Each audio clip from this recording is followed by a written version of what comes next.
Заңды белден басатын шенеуніктердің қарасы азаяр емес. Кезекті әдеп кеңесінде бір емес, олардың 17-сіне бірдей тәртіптік іс қаралды.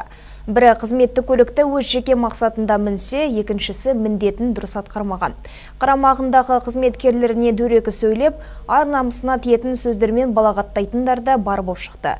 Тиісті заңнама талаптарын сақтамағандардың әрекетін мемлекеттік қызмет істері және сыбайлас жемқорлыққа қарсы департаментінің өңірдегі қызметкерлері әшкере қылған.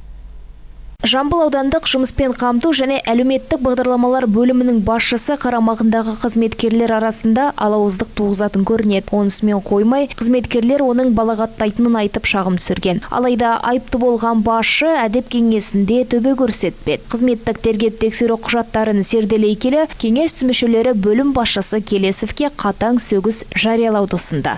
Ал Тараз қалалық жұмыспен қамту және әлеуметтік бағдарламалар бөліміне жеке азаматтың өтініші негізінде құзырлы мекемелер тарапынан жоспардан тыс тексеру жүргізілген. Нәтижесінде екі бірдей заң талаптарының орындалмағаны анықталған. Аталған мекеме атаулы әлеуметтік көмекке қатысты азаматқа белгіленген мерзімде қызмет көрсетпеген, яғни мемлекеттік қызметті көрсету рәсімдері бұзылған. Әдеп кеңесінің мүшелері Гаухар Олжабаеваның іс-әрекетін өзі қабылдайтын шешімдердің заңдылығы мен әділдігін қамтамасыз етпеген деп бағалады. Қызметіне салғырт қараған бөлім басшысына ескерту түріндегі тәртіптік жаза ұсынылды. Ал Сарысу аудандық спорт және дене шынықтыру бөлімінің басшысы қызметтік автокөлікті жұмыстан тыс уақытта мінген үшін айыпты болды. Жүрегінің түгі бар басшы бұған қоса әрекетін жасыру үшін сыбайлас жемқорлыққа қарсы қызметтің өкіліне пара ұсынған. Кінәлі бола тұра кеңес отырысына келмеген Бегалиевке сырттай сөгіс жариялау ұсынылды. Мұнан өзге әдеп кеңесінде Талас ауданының білім бөліміне, Жол ауданының ауыл шаруашылығына қатысты және өзге де тәртіптік істер қаралып, онда жауапты болған тұлғаларға қатысты тәртіптік жаза қолдану жайында тиісті шешімдер шығарылды.